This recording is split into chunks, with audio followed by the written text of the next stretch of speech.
तो guys security exchange board of India यानी कि सेबी ने जो अनपब्लिश्ड प्राइस सेंसिटिव इन्फॉर्मेशन होती है जिसको हम शॉर्ट में यूपीएसआई बोलते हैं, ठीक है, सेबी ने उस चीज़ का स्कोप काफ़ी बढ़ा दिया है। Basically unpublished price sensitive information वो होती है जो कि इन्फॉर्मेशन वैसे तो मार्केट में आमतौर पे लोगों को पता नहीं होती, बट कहीं ना कहीं से अगर वो इन्फॉर्मेशन गलत तरीके से मार्केट में लीक हो जाती है, किसी को पता चल जाती है, तो वो उसके शेयर्स के या सिक्योरिटीज़ के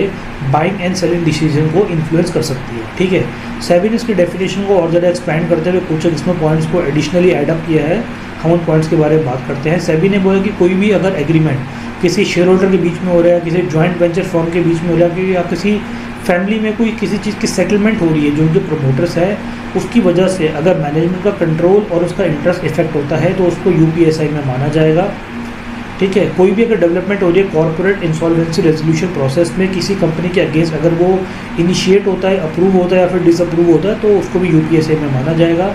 किसी कंपनी की अगर फॉरेंसिक ऑडिट कराई जाती है उनके फंड्स के मिस एप्रोप्रिएशन या फाइनेंशियल स्टेटमेंट्स को लेकर, वो भी इस कैटेगरी में फॉल होंगे।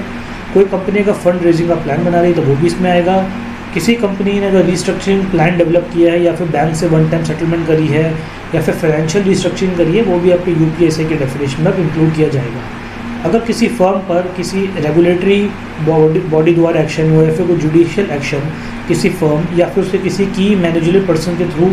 या उसके मतलब किसी की मैनेजर पर्सन के अगेंस्ट हुआ, तो वो भी आपके यूपीएसआई के डेफिनेशन में आएगा। साथ ही साथ में सेबी ने लास्ट पार्ट में बोला कि किसी कंपनी का अगर कोई मेजर लिटिगेशन या डिस्प्यूट का इवेंट है जिसका जो आउटकम मार्केट में निकल के आता है, या कोई कॉन्ट्रैक्ट होता है या कि उसकी वजह से कंपनी कॉन्ट्रैक्ट या फाइनेंशियल इफेक्ट हो रहे होते हैं, तो उसको भी अब आपके यूपीएसआई के डेफिनेशन में इंक्लूड करा जाएगा। तो गाइस यही था इस वीडियो में।